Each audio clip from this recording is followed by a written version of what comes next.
nosso Senhor e Salvador Jesus Cristo estejam com todos nessa manhã, mais uma manhã abençoada, na presença do Senhor. Nós vamos estar dando continuidade aos estudos da Escola Bíblica Dominical. O livro que nós vamos estar estudando, na verdade, essa manhã é uma carta de Paulo, a primeira carta de Paulo para Timóteo, capítulo de número 6. Uma carta que fala da recomendação de Paulo a Timóteo acerca da igreja de Éfeso. E aqui nós temos 3 pontos principais que serão tratados. Fala sobre os falsos profetas, sobre o comportamento de Timóteo, que ele precisava ter para lidar com essa situação dos falsos mestres, os falsos profetas. E Paulo também trata aqui nesse capítulo sobre a ganância e o amor ao dinheiro. Nós vamos estar lendo alguns versículos e no decorrer do estudo nós vamos comentar sobre cada versículo, bem?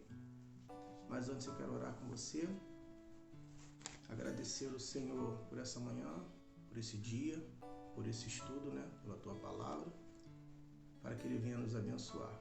Em nome de Jesus, feche seus olhos. Querido e amado Deus, louvado e exaltado seja o Teu nome, Senhor. Mais uma vez nós Te adoramos e Te pedimos, ó Pai, que venha nos abençoar através da Tua Palavra, através da Tua presença, através da Tua sabedoria. Venha edificar nossas vidas, venha nos fortalecer, nos direcionar. Que o Teu Espírito Santo venha conduzir cada palavra e que essas palavras, Senhor, esteja em nossos corações, que nós possamos colocar em prática e que nós possamos avançar. Em nome de Jesus, que o Senhor esteja conosco, abençoe a minha vida, abençoe a vida de cada um dos meus irmãos que serão ministrados por esse estudo nessa manhã. Assim eu oro e te agradeço em nome de Jesus. Amém. Glória a Deus. Amados, eu queria iniciar a leitura a partir do versículo de número 3. Nós vamos estar lendo o versículo número 3, número 4 e número 5. Em seguida nós vamos fazer alguns comentários, amém? Versículo de número 3. Se alguém ensina alguma outra doutrina e se não conforma com as sãs palavras do nosso Senhor Jesus Cristo e com a doutrina que é segundo a piedade, é soberbo e nada sabe, mas delira acerca de questões e contendas de palavras, das quais nascem inveja, porfias, blasfêmias, ruins suspeitas ou suspeitas malignas, perversas contendas de homens corruptos de entendimento e privados da verdade, cuidando que a piedade seja causa de ganho. Aparte-te dos tais. O que Paulo está falando aqui, amados, na verdade, ele está direcionando alguns falsos mestres, falsos profetas que havia no meio daquele povo, na igreja de Éfeso. E ele fala aqui da influência desses falsos mestres na igreja.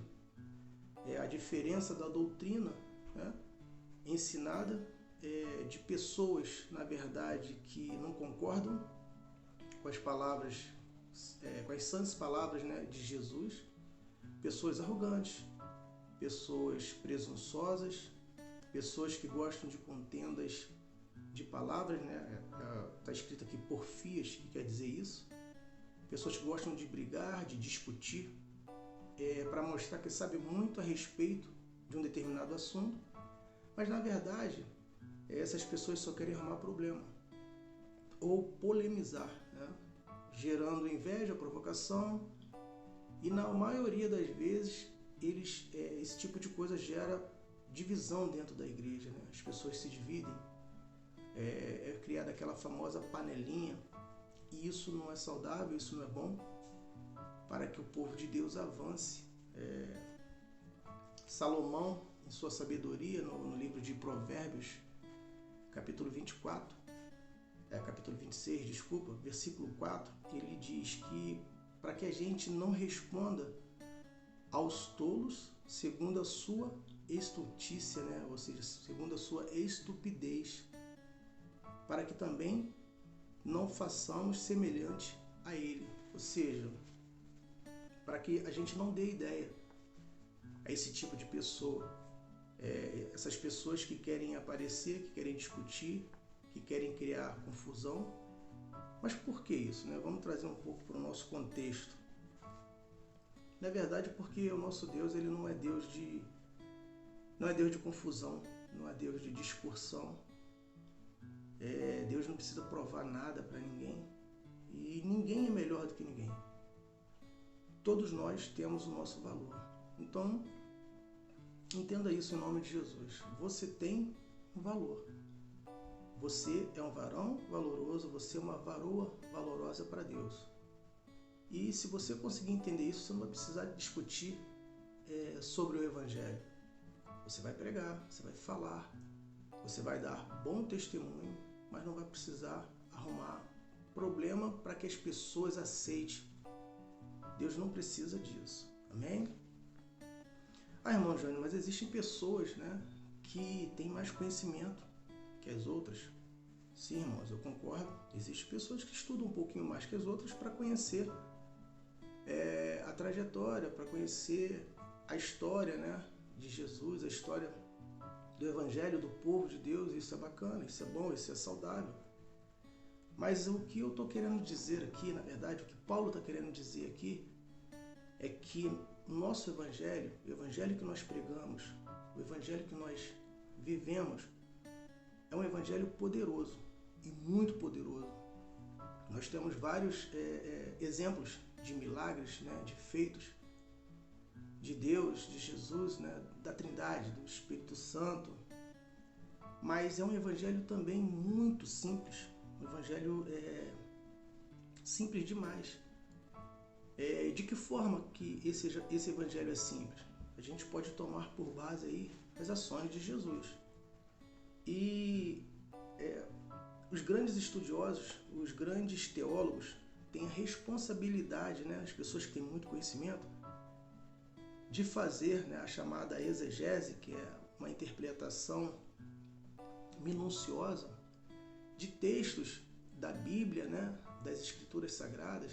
Vou dar um exemplo aqui, como Jesus lavando os pés dos discípulos. Os grandes estudiosos têm a responsabilidade de pegar um texto desse e fazer aí uma interpretação minuciosa, mostrando a simplicidade de Jesus, né? Mostrando assim que por mais que Jesus seja dono de todo o poder, e ele é dono de toda a sabedoria, e ele nós cremos isso, nós vivemos isso, por mais que ele tenha todo esse poder, ele tem um amor tão grande por mim e por você, que ele se desfez de toda essa glória. Ele se desfez de todo esse poder para estar comigo, para estar com você, para mostrar a simplicidade dele, para sofrer, para morrer, para ser sacrificado por amor a mim e a você. Então, quando ele lavou os pés dos discípulos, ele simplesmente queria dizer que ele queria ter um relacionamento íntimo comigo e com você. E que o Evangelho é muito simples, porém poderoso. Essa é a responsabilidade que Paulo estava querendo mostrar para Timóteo no capítulo de número 6, que ele tinha uma responsabilidade muito grande em mãos, de pregar um Evangelho genuíno, um Evangelho simples, porém poderoso, e que não poderia deixar os falsos mestres atrapalhar esse Evangelho. Amém? Tudo que Jesus quer é ter um relacionamento conosco. Jesus tem todo o conhecimento, todo o poder, mas o amor dele é tão grande que fez ele se desfazer de sua glória para estar conosco, para mostrar o quão simples, para sofrer por mim e por você. Essa é a responsabilidade que o apóstolo Paulo está lembrando Timóteo aqui nesse capítulo. Amém? Versículos de número 6, 7 e 8. Vamos estar lendo agora e comentando também sobre esses 3 versículos. Mas é grande ganho a piedade com contentamento, porque nada trouxemos para este mundo e manifesto é que nada podemos levar dele, tendo, porém, sustento e com que nos cobrimos, estejamos com isso contentes. O que Paulo já havia falado aqui, em Filipenses, capítulo 4, versículo 11, que ele vivia contente, aprendeu a viver contente, a viver satisfeito em toda e em qualquer situação. Nós conhecemos também bem esse versículo. E o que nós aprendemos com ele aqui, nesses 3 versículos, é que tudo que conseguimos conquistar vai ficar aqui. Nós não vamos levar nada. E o que precisamos de verdade é viver feliz com o que nós temos e nos alegrar em saber que a nossa riqueza maior está em Jesus Cristo. A nossa riqueza maior está na nossa salvação. A nossa riqueza maior está na vida eterna. Em um dia estar com o nosso Pai, com o nosso Senhor, com o nosso Salvador. Essa é a nossa riqueza maior. Entenda isso em nome de Jesus. Se você conseguir entender isso, isso te dará paz para seguir em frente, enfrentar os problemas e passar por eles com tranquilidade no seu coração. Em nome de Jesus. Amém? Versículo de número 9 e 10. Vamos ler e comentar sobre os mesmos também. Mas os que querem ser ricos caem em tentação, em laço, em muitas concupiscências loucas e nocivas, que submergem os homens na perdição e ruína, porque o amor ao dinheiro é a raiz de toda a espécie de males. E nessa cobiça, alguns se desviam da fé e se transpassaram a si mesmo com muitas dores. Paulo fala aqui da ambição, a ambição que leva as pessoas a se afogarem na tentação, caem em ruína, em laços, ou seja, pessoas que se envolvem com coisas erradas, pessoas que fazem alianças erradas, tudo por causa de riquezas, tudo por causa de coisas materiais. Perdem a noção das coisas e o que leva essas pessoas a esse estágio de ruína, o que faz com que essas pessoas coloquem isso em prática. Paulo já havia falado aqui no versículo 6, é o descontentamento. Ele fala no versículo 6 do contentamento. E aqui ele expõe que o que leva essas pessoas a esse estágio de ficar cego, de buscar coisas materiais e esquecer do restante e chegar à ruína é o descontentamento com aquilo que a pessoa tem. Ou seja, por mais que ela tenha algo, ela sempre quer mais. E ela chega no estágio de que nunca está bom. E ela sempre quer mais e vai buscando aquele algo que na verdade não completa ela, mas por estar cega, ela continua em busca. E chega um momento que ela começa a se arruinar.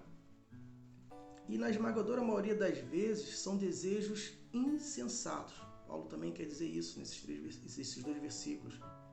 Coisas fora do comum, coisas sem lógica. E quando menos espera, a ruína está sobre a sua vida. Seja vida emocional, vida espiritual, seja vida financeira, vida familiar, seja um relacionamento conjugal. Tudo isso pode ser destruído por causa da ambição gerada pelo descontentamento.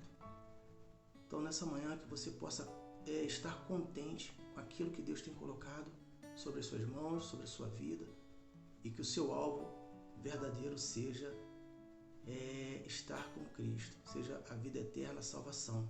Que isso esteja em primeiro lugar no seu coração, em nome de Jesus. Amém? Paulo fala também que o amor ao dinheiro é a raiz de todos os males. Ele não fala que o dinheiro é ruim, que o dinheiro é a raiz de todos os males.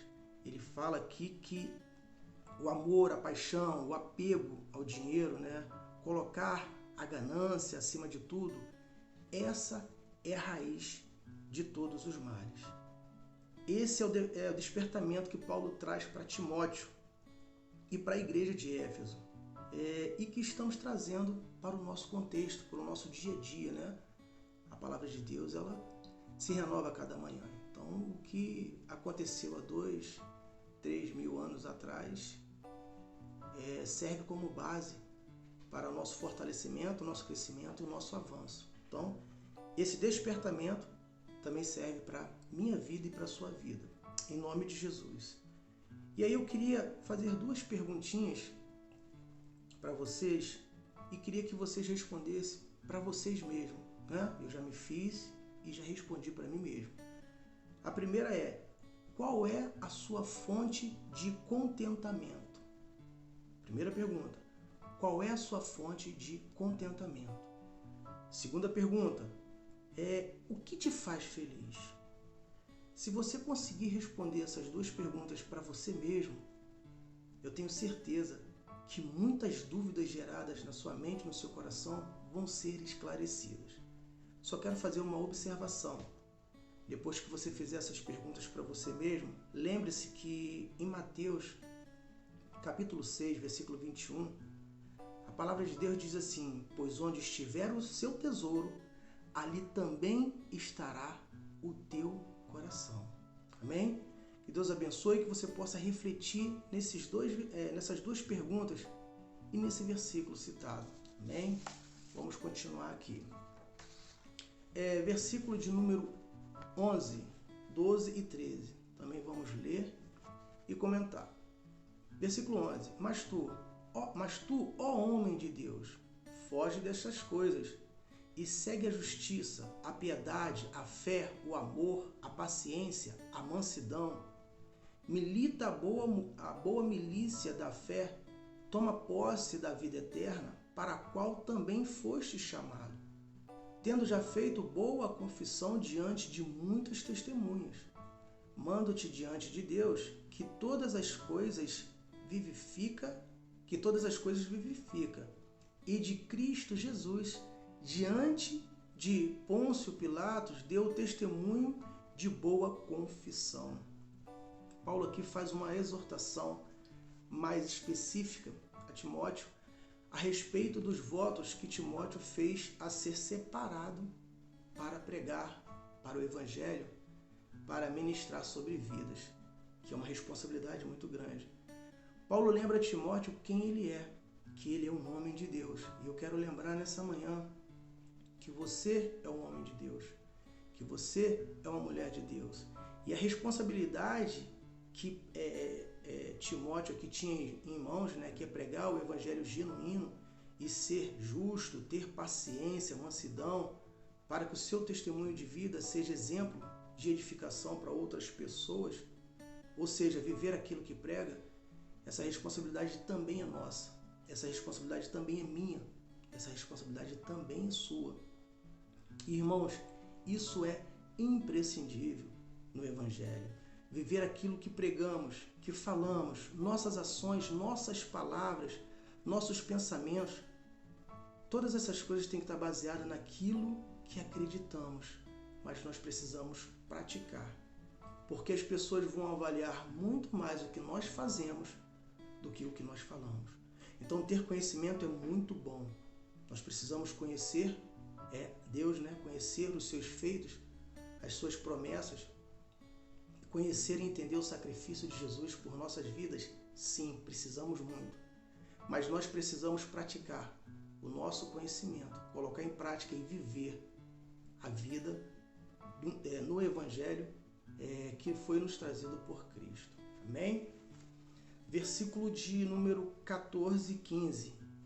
Que guarde este mandamento sem mácula, a repreensão até a aparição de nosso Senhor Jesus Cristo, a qual o seu tempo mostrará o bem-aventurado e único e poderoso Senhor, Rei dos reis e Senhor dos senhores, aquele que tem ele só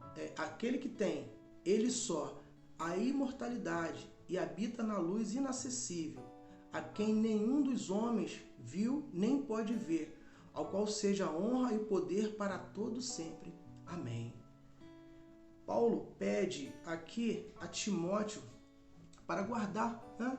Para conservar o Evangelho, para guardar a sã doutrina de Jesus Cristo, para não desviar para um lado nem para o outro, para se manter firme, para se manter fortalecido até a volta de Jesus.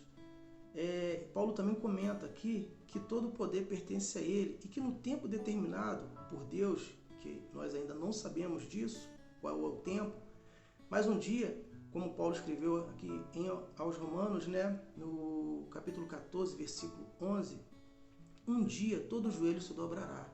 A palavra de Deus diz aqui, em Romanos 14, 11, porque está escrito, por mim mesmo jurei, diz o Senhor, diante de mim todo joelho se dobrará, toda língua confessará que eu sou Deus. Então todo joelho vai se dobrar diante do nosso Deus e vai confessar, vai reconhecer que Ele é o único Deus, que Ele é o Deus poderoso. Amém? Versículo de número 17, a palavra de Deus diz assim, aliás, Paulo, né, escreveu aqui, manda aos ricos deste mundo que não sejam altivos, nem ponham a esperança na incerteza das riquezas, mas em Deus, que abundantemente nos dá todas as coisas para delas gozarmos. O que nós aprendemos com Paulo aqui, amados? Ele fala um pouco mais especificamente aos que já têm riquezas, as pessoas que já têm posses, né, um pouco mais de dinheiro, bens. Paulo lembra que é preciso priorizar Deus, né, e não as riquezas. Ele lembra que é preciso ter cautela com amor ao dinheiro, que também já falamos que é a raiz de todos os males. Por que isso? Para não ser levado à ruína, que também já comentamos. Versículo de número 18, está escrito assim, que façam bem, enriqueçam em boas obras, repartam de boa mente e sejam comunicáveis. O que Paulo está querendo dizer aqui é que Deus quer que tenhamos bens. Ele não se importa, muito pelo contrário. Ele abençoa. E abençoa por graça, né? Por amor, por misericórdia. E Deus também quer que nós possamos enriquecer. Eu creio nisso. E Paulo deixou isso claro aqui. Mas ele nos abençoa com bens materiais para que isso possa servir de bênção também para outras pessoas, né? Ele concede bens para que desses bens possam outras vidas possam ser abençoadas. Ora nós estamos abençoando e ora nós estamos sendo abençoados. Por isso a importância de dizimar, de ofertar. Muitas das vezes você vê que alguns de nós, na igreja, nós ministramos um pequeno tempo falando da importância, né, da fidelidade, dos princípios de dizimar e de ofertar, que é para manter a obra de Deus, que é para abençoar vidas. E entenda uma coisa, amados, no nome de Jesus, esse princípio também faz parte dos planos de Deus para a minha e para a sua vida. Como assim, irmão Jânio? Sim, Deus poderia usar qualquer outro meio para cuidar da obra dele, para abençoar as pessoas. Mas ele determinou que o avanço da obra dele fosse através dos esforços do seu povo. Sim. E quem é povo de Deus? Eu e você. Então esses esforços vão vir através da minha vida e da sua vida.